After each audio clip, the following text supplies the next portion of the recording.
Hello नमस्कार दोस्तों, स्वागत है आप सभी का संग्राम के यूट्यूब चैनल पर। बीएड एंट्रेंस एग्जाम सामान्य हिंदी की मोस्ट इंपॉर्टेंट क्लास होगी, जिसमें आपके प्रीवियस ईयर क्वेश्चन है, कुछ नए प्रश्न भी लिए गए। काफ़ी अच्छे प्रश्न हैं, बताइएगा। और रोजाना 8 बजे कंटिन्यू हिंदी की क्लास मिलती है, जरूर जुड़ें। पहला ही क्वेश्चन आपकी स्क्रीन पर है, कामायनी के रचनाकार कौन है? जयशंकर प्रसाद, सुमित्रा नंदन पंत, निराला या महादेवी वर्मा? बताइएगा कौन हो जाएंगे। तो कामायनी के रचनाकार पूछा जा रहा है, तो ऑप्शन नंबर ए आपका जयशंकर प्रसाद बिल्कुल करेक्ट हो जाएगा। कल हमने अगर कल की क्लास में सभी लोग थे तो कल हमने प्रश्न पूछा था, छायावाद के 4 स्तंभ बताए थे। छायावाद के 4 स्तंभ कौन कौन से होते हैं बता दो।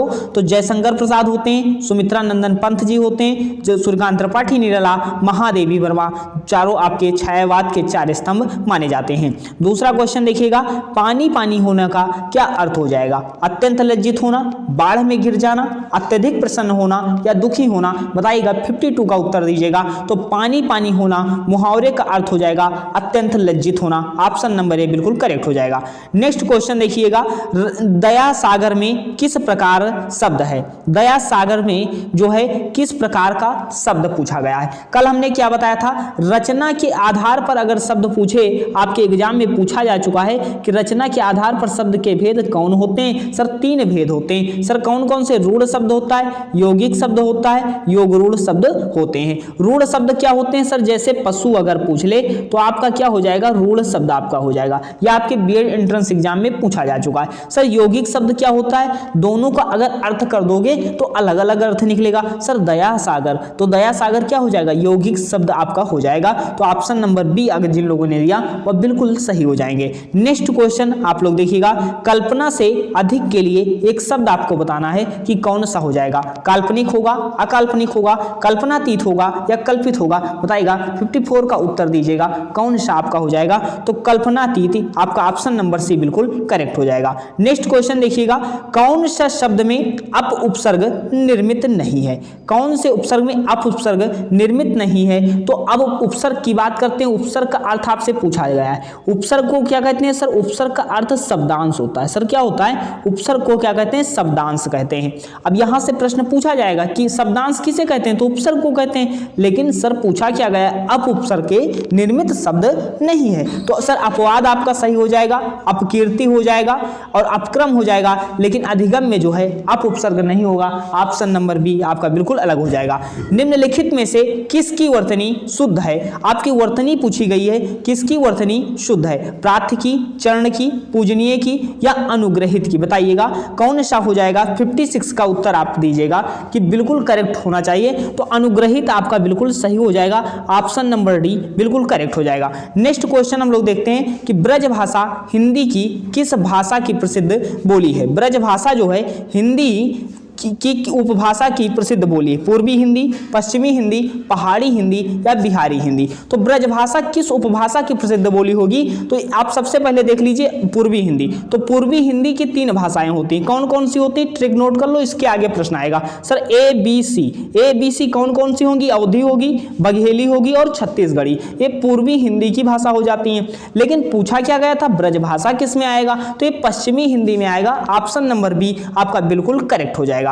नेक्स्ट क्वेश्चन देखते हैं, अन्ना भाव में किस प्रकार का समास है? समास की बात करते हैं तो समास का अर्थ क्या होता है? संक्षेपीकरण होता है। यह आपके एग्जाम में प्रश्न बन चुका है कि समास का अर्थ क्या होगा? संक्षेपीकरण हो जाएगा। अब समास के प्रकार कितने होते हैं? सर समास के प्रकार 6 होते हैं। लेकिन पूछा क्या गया था? सर अन्ना भाव में कौन सा समास है? तो अन्ना भाव, अन्न का अभाव अर्थात तत्पुरुष समास बिल्कुल करेक्ट हो जाएगा। नेक्स्ट क्वेश्चन आपकी स्क्रीन पर है, बताइएगा पंचवटी किस प्रकार का समास का उदाहरण है? पहला शब्द संख्यावाची अर्थात संख्या में मिल जाए, कल भी हमने ट्रिक बताई थी। तो पहला पद अगर संख्या में मिल जाए तो वहां द्विगु समास होता है। सर यहां से कौन कौन से प्रश्न पूछे जा सकते हैं? सर पंचवटी पूछा जाए, पंजाब पूछा जाए, चौराहा पूछा जाए, सभी द्विगु समास के उदाहरण। ऑप्शन नंबर डी बिल्कुल करेक्ट हो जाएगा। नेक्स्ट क्वेश्चन देखिएगा, निष्फल में किस प्रकार की संधि है? संधि कितने प्रकार की होती है? सर तो संधि 3 प्रकार की होती है। सर कौन कौन सी होती है? स्वर संधि, व्यंजन संधि और विसर्ग संधि होता है। है। तो सर निष्फल में कौन सी संधि होगी, निधन फल होता है, अर्थात ये श का रूप ले लेता है। तो 60 का आपका कौन हो जाएगा, विसर्ग संधि का उदाहरण आपका। 61 का उत्तर दीजिएगा, आरोह का शब्द का विपरीतक शब्द क्या होगा, अवरोह होगा, अवरोध होगा, या गतिमान होगा, या विरोध होगा। तो आरोह का विपरीतक अर्थात विलोम शब्द पूछा गया था, तो अवरोह आपका बिल्कुल करेक्ट हो जाएगा। नेक्स्ट क्वेश्चन देखिएगा, लंबोदर किस प्रकार का शब्द है, लंबोदर रूढ़ शब्द हो जाए, या युगरूढ़ होगा, या यौगिक होगा। तो रचना के आधार पर शब्द के भेद अगर पूछा जाए तो 3 होते हैं सर, रूढ़ शब्द, यौगिक शब्द, योगरूढ़ शब्द। लंबोदर किस प्रकार का समास है, हमने समास अगर पूछा जाए तो बहुब्रीहि समास होगा। बहुब्रीहि समास वाले जितने शब्द होते हैं वह क्या होते हैं, योगरूढ़ शब्द होते हैं। तो ऑप्शन नंबर बी आपका बिल्कुल करेक्ट हो जाएगा। नेक्स्ट क्वेश्चन हम लोग देखते हैं, चूहे का बच्चा बिल ही खोदता है, क्या अर्थ होगा। चूहे का बच्चा बिल ही खोदता है, क्या अर्थ होगा। चूहे के बच्चे को कार्य बिल खोदना है, जन्मजात कार्य बदला नहीं जा सकता, जन्मजात कार्य बदल सकता है, उपरोक्त में से कोई नहीं। 63 का उत्तर दीजिएगा, तो जन्मजात कार्य बदला नहीं जा सकता, ऑप्शन नंबर बी बिल्कुल करेक्ट हो जाएगा। नेक्स्ट क्वेश्चन आपकी स्क्रीन पर है, जो वस्तु व्यक्ति परिस्थितियां स्थायी भाव को जागृत करती हैं उन्हें क्या कहते हैं, विभाव कहेंगे, उत्प्रेरक कहेंगे, अनुभाव कहेंगे, या संचारी कहेंगे। 64 का उत्तर दीजिएगा, तो जो वस्तुएं जो होती हैं व्यक्ति या परिस्थितियां स्थायी भाव को जागृत करते हैं उन्हें क्या कहेंगे, विभाव कहेंगे, ऑप्शन नंबर ए बिल्कुल करेक्ट हो जाएगा। नेक्स्ट क्वेश्चन देखिएगा, धर्माधर्म में कौन सा समास है। समास हमने कितने बताए, 6 बताए। तो अब समास आपसे पूछा जाएगा कितने भाग होते हैं सर, कितने पार्ट होते हैं, कितने भाग में होते हैं, तो 6 होते हैं। समास कितने प्रकार के होते हैं, 6 प्रकार के। सर धर्माधर्म में कौन सा समास हो जाएगा, तो यहाँ पे द्वंद्व समास होगा। कौन सा होगा, धर्म और अधर्म लिखा हुआ है, ये धर्माधर्म लिखा हुआ है तो ये धर्म और अधर्म लिखा हुआ है, यहाँ पे द्वंद्व समास का आपका उदाहरण हो जाएगा, ऑप्शन नंबर ए बिल्कुल करेक्ट हो जाएगा। दुग समास हमने अभी बताया था, संख्या में मिल जाए, सर चौराहा कहीं लिखा मिल जाए, ये यूपी टेट में प्रश्न बन चुका है, चौराहा जो मिल जाए यह क्या हो जाएगा, यह आपका दुग समास हो जाएगा। नेक्स्ट क्वेश्चन आपकी स्क्रीन पर है, बताइएगा टीका शब्द का पर्यायवाची है। पर्यायवाची का अर्थ क्या होता है सर, समानार्थी होता है। पर्यायवाची का अर्थ पूछे तो समानार्थी होता है, तो टीका का पर्यायवाची क्या होगा, भाषांतर होगा, भाष्य होगा, विवृत्ति होगा, या ये सभी होंगे। 66 का उत्तर दीजिएगा। तो जो लोग ऑप्शन नंबर डी दे रहे हैं वह बिल्कुल सही हो जाएंगे, भाषांतर भी होता है, भाष्य भी होता है, और विवृत्ति भी होता है। तो ऑप्शन नंबर डी तीनों उत्तर आपके बिल्कुल सही हो जाएंगे।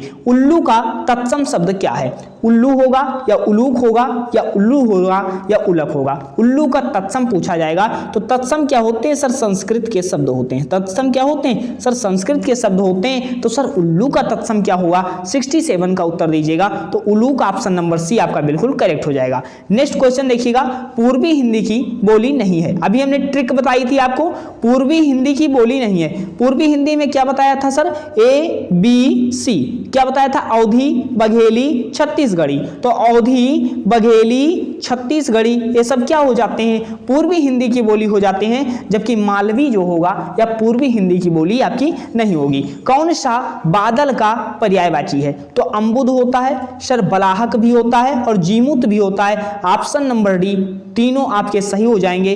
बादल का पर्यायवाची पूछा गया था, तो ऑप्शन नंबर डी तीनों आपके बिल्कुल करेक्ट हो जाएंगे। नेक्स्ट क्वेश्चन आपकी स्क्रीन पर है, राहत का विलोम क्या होगा। राहत का विलोम क्या होगा, प्रकोप होगा, तसल्ली होगा, या कष्ट होगा, या दुख होगा, या दुखी होगा। 70 का उत्तर दीजिएगा, कौन सा होगा, तो राहत का विलोम आपका प्रकोप, ऑप्शन नंबर ए। जितने लोग दे रहे हैं वह बिल्कुल सही हो जाएंगे। नेक्स्ट क्वेश्चन आपकी स्क्रीन पर है, सातत्य का विलोम क्या होगा। सातत्य का विलोम पूछा गया है, असत्य होगा, असत्य होगा, या तारतम्य होगा, या सत्य की चिरंतरता होगा। सातत्य का विलोम क्या होगा, 71 का उत्तर दीजिएगा। तो आपका असत्य, आपका ऑप्शन नंबर बी बिल्कुल करेक्ट हो जाएगा। मछली का तत्सम शब्द क्या है, मीन है, मत्स्य है, या मीनाक्षी है, या मीनेश है। 72 का उत्तर दीजिएगा। तो मछली का तत्सम पूछा जा रहा है, तो आपका क्या हो जाएगा, मत्स्य हो जाएगा। ऑप्शन नंबर बी आपका बिल्कुल करेक्ट हो जाएगा।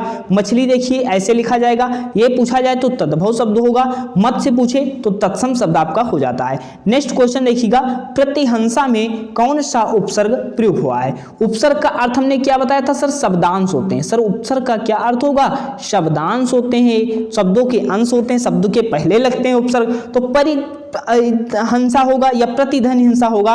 तो ऑप्शन नंबर बी जिन लोगों ने दिया प्रतिधन हिंसा, आपका प्रति उपसर्ग लगा हुआ है, ऑप्शन नंबर बी आपका बिल्कुल करेक्ट हो जाएगा। नेक्स्ट क्वेश्चन आपकी स्क्रीन पर है, बताइएगा विद्यार्थी का संधि विच्छेद कौन सा होगा? विद्याधन अर्थी, तो विद्यार्थी लिखा हुआ है, विद्याधन अर्थी जो होता है ये विद्यार्थी बन जाता है, तो अब विद्यार्थी कौन सा लिखा है? ये तो गलत हो जाता है सर। ऑप्शन नंबर बी जो लोग दे रहे हैं वह बिल्कुल सही हो जाते हैं। सर संधि विच्छेद क्या होता है? सर अलग अलग कर दिया जाता है, और संधि क्या होता है? विच्छेद होता है अलग अलग करना, और संधि मतलब मेल जोड़ दिया जाता है, तो ये आपका संधि हो जाता है सर विद्यार्थी, और इसको अलग अलग करोगे विद्याधन अर्थी तो ये विच्छेद हो जाता है। तो ऑप्शन नंबर बी जिन लोगों ने उत्तर दिया वह बिल्कुल सही हो जाएंगे। सन्मार का समास विग्रह बताइए। समास विग्रह आपको बताना है, सन्मार का 75 का उत्तर दीजिएगा, बिल्कुल सही हो जाना चाहिए। तो सत्य है जो मार्ग, ऑप्शन नंबर बी जिन लोगों ने उत्तर दिया वह बिल्कुल सही हो जाएंगे। नेक्स्ट क्वेश्चन देखिएगा आपकी स्क्रीन पर है, जो बात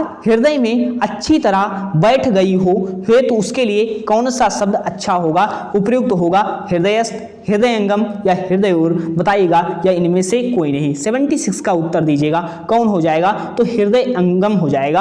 आपका जो हृदय में अच्छी तरह से बात बैठ गई हो उसके लिए ऑप्शन नंबर बी आपका बिल्कुल करेक्ट हो जाएगा। नेक्स्ट क्वेश्चन देखिएगा, हाथ मलना मुहावरे का सही अर्थ बताइए। हाथ मलना मुहावरे का सही अर्थ क्या होगा? पश्चाताप करना, हाथ में दर्द होना, लाभ होना या हानि होना? तो पश्चाताप करना, ऑप्शन नंबर ए आपका बिल्कुल करेक्ट हो जाएगा। नेक्स्ट क्वेश्चन देखिएगा, तारे गिनना मुहावरे का अर्थ क्या है?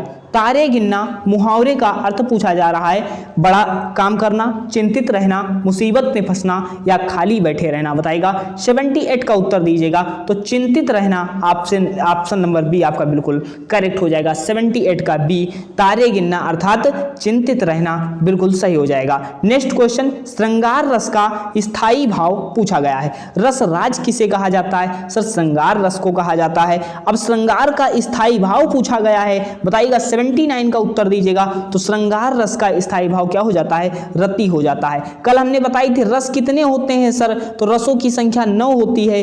भरत मुनि ने कितने रस बताए? सर 8 बताए। उन्होंने किस रस को श्रेणी में, रस की श्रेणी में नहीं शामिल किया? शांत रस को नहीं शामिल किया। अब बताइएगा, रस राज किसे कहा जाता है? तो श्रृंगार रस को कहा जाता है। पूरे 30 क्वेश्चन हमने करवाए। हम आशा करते हैं कि आप इसमें अच्छा स्कोर किए होंगे। इससे पहले हमने थ्योरी की क्लासें पढ़ा रखी, प्लेलिस्ट में जाकर के आप देख सकते हैं। कोई भी टॉपिक है धीरे धीरे आपके फॉर्म आने तक आपको डायरेक्ट पूरी चीज़ें एक एक टॉपिक वाइज क्लियर करवा दी जाएंगी। तो अभी तक यहीं तक। वीडियो को लाइक शेयर सब्सक्राइब करना मत भूलें। मिलते हैं नेक्स्ट वीडियो में। धन्यवाद।